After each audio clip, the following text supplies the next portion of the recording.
আজকে পৃথিবীর ভিতরে দেখা যাচ্ছে যারা বেধর্মী রয়েছে, যারা বেদিন রয়েছে, যারা বদ্দিন রয়েছে, তারা আজকে মুসলমানের উপরে এক হয়ে হামলা করতেছে।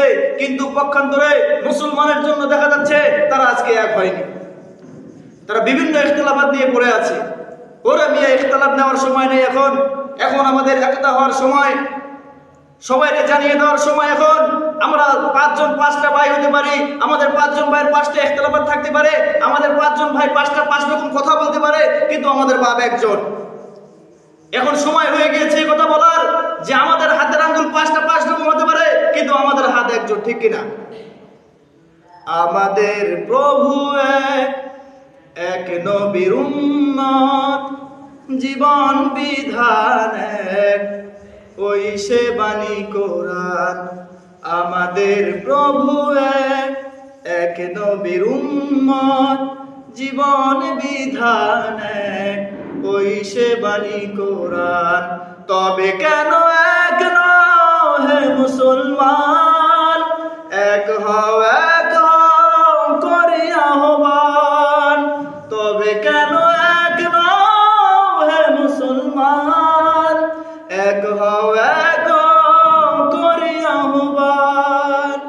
বাইতুল্লাহ মদিনা শরীফে, উহুদ পাহাড়ে, বদরের মাঠে, একটা তো জীবন একটাই মরণ, একটা তো জীবন একটাই মরণ, একের সাথে মিলে মিশে একটাই প্রাণ। তবে কেন এক নও হে মুসলমান, এক হও এক হও করি আহ্বান। তবে কেন এক নও হে মুসলমান, এক হও এক হও করি আহ্বান। ঠিক কিনা? আজকে আমাদের এক হতে হবে, আজকে আমাদের একতা হয়ে ওদের মোকাবেলা করতে হবে।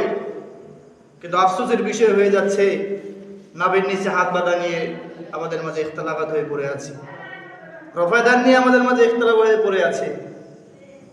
এখন সময় আপনার জুজি মশলা নিয়ে ইখতিলাফাত করার নয়, এখন সময় হচ্ছে আপনার একতা হওয়ার সময়। আজকে যদি একতা না হতে পারেন, আর কবে একতা হবেন? আজকে মুসলমানের মা বোনদের অস্ত্র ধরতে চায়, আর আপনারা এখন ইখতিলাফাত নিয়ে পড়ে আছেন। সেই সময় আর এখন নেই মুসলমান, এখন সময় হচ্ছে এক হয়ে লড়ার।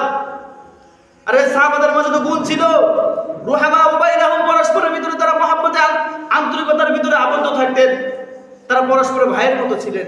কিন্তু আজকে আমরা জুজি মাসলা নিয়ে এমন হয়ে গিয়েছে যে পুরো মাথা খারাপ হয়ে যাচ্ছে।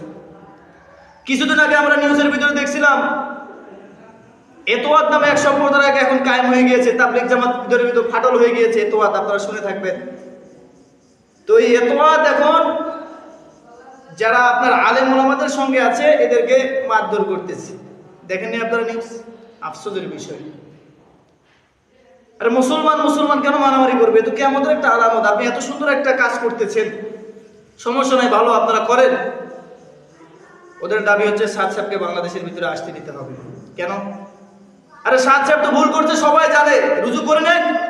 আবু হানিফা রাহমাতুল্লাহর মতো ব্যক্তিত্ব যদি রুজু করতে পারে, সাদ সাহেব কোথাকারকে? সে রুজু করতে পারে না কেন?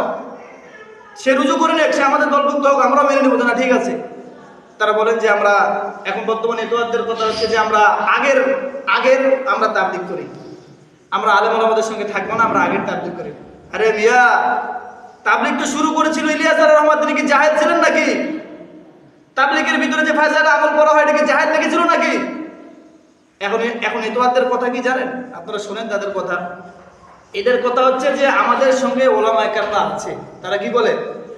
আমাদের সঙ্গে ওলামায়ে কেরামরা আছে। তার মানে তারা ওলামায়ে কেরামদের সঙ্গে নেই, ওলামায়ে কেরাম তাদের সঙ্গে আছে।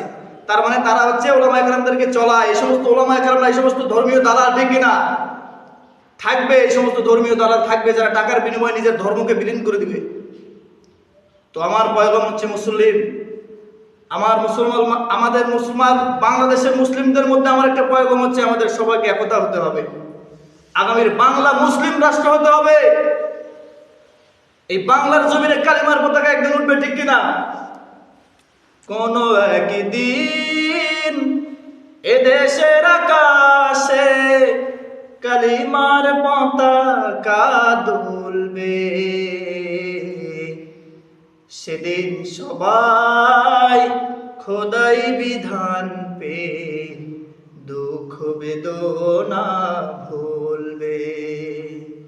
কোন একদিন এদেশের আকাশে কালিমার পতাকা দুলবে, সেদিন সবাই খোদাই বিধান পে দুঃখ বেদনা ভুলবে। সেদিন আর হবে না হাহাকার, অন্যায় জুলুম বিচার, থাকবে না অনাচার দুর্নীতি কদাচার, থাকবে না অনাচার দুর্নীতি কদাচার, সকলে শান্তিতে থাকবে। সেদিন সবাই খোদাই বিধান পে দুঃখ বেদনা ভুলবে। আমার শেষ যে পয়গমটা বিশেষ করে বাংলাদেশের মুসলমানের উপরে, সেটা হচ্ছে আমাদেরকে একতা নিয়ে আসতে হবে। এই বলে আমি আমার সংক্ষিপ্ত জুমার আলোচনা শেষ করলাম। আল্লাহ পাক রব্বুল আলামিন আমাদেরকে একতা হওয়ার তৌফিক দান করুক। ওয়া আখিরু দাওয়ানা আলহামদুলিল্লাহি রাব্বিল আলামিন।